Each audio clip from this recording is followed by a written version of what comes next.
అదే RTV app వార్తల్ని క్షణాల్లో చదివే అవకాశం ఉంటుంది. ఒక న్యూస్ పేపర్, ఒక టెలివిజన్ ఛానల్ మీ చేతుల్లో ఎప్పుడూ ఉంటాయి. ఓకేలేండి సార్. 360 పైకి పైకి ఎత్తుకో. అలా ఓకేలేండి. ఎన్నికలు సమీపిస్తున్నాయి. ఒక పక్క ప్రజాదరణ కోల్పోయినటువంటి వైసీపీ ప్రభుత్వం పోలీసులను అడ్డంగా పెట్టుకొని దాడుల నేపథ్యంలో తెలుగుదేశం కార్యకర్తలందరినీ కూడా భయకంపితులను చేసి ఒక పక్క రౌడీయిజం, గుండాయిజంతో ఓట్లు దండుకోవాలన్నటువంటి ఆలోచన ఒకవైపు చేస్తూ, మరొక వైపు ప్రతిపక్షాలే మాపై దాడిని చేస్తున్నాయన్నటువంటి నెపంతో సింపతి కోసం ముఖ్యమంత్రి గారు తనే దాడి చేయించుకోవడం అనేటువంటిది మరొక కోణం.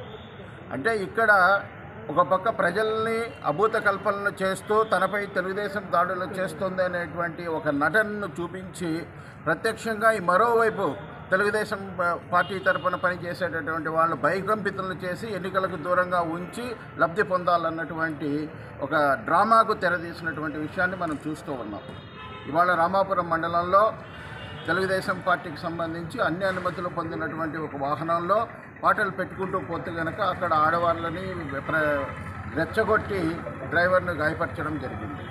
ఈ విధంగా ప్రచారాలు వెళ్ళకూడదు, ప్రజల్లోకి తెలుగుదేశం యొక్క పార్టీ పథకాలన్నీ కూడా ఏ విధంగా చేస్తారు, వచ్చే రోజుల్లో ప్రజల సంక్షేమాన్ని ఏ విధంగా ఇస్తారు అనేటువంటి వివరించుకునే విధంగా ప్రచారం చేసుకొని కింద అడ్డుకోవడం ఒకటి. అలాగే వైఎస్ఆర్ వైఫల్యాలు ఎక్కడ ప్రజలకు చెబితే కనుక మాకు ఓట్లు పడవు అన్నటువంటి భయంతో ఒకవైపు ఇటువంటి దాడులకు పాల్పడుతున్నారు. ఇటువంటి దాడులను మేము ఖండిస్తున్నాం. నిజాయితీగా మీరు పనిచేసి ఉంటే కనుక మీరు ఇట్లా అక్రమ పద్ధతులు మానుకోండి, ప్రజల దగ్గరికి ధైర్యంగా వెళ్ళండి, ప్రజాస్వామ్య పద్ధతుల్లో వెళ్ళండి, ఓట్లు అడుక్కోండి. కానీ ఇటువంటి దాడుల వల్ల మీకు మరింత నష్టం జరుగుతుందే కానీ ఎటువంటి పరిస్థితుల్లో దీనివల్ల లాభం ఉండదని మరొకసారి ప్రతిపక్షాలను హెచ్చరిస్తూ ఇటువంటి దాడులను ఖండిస్తున్నాం.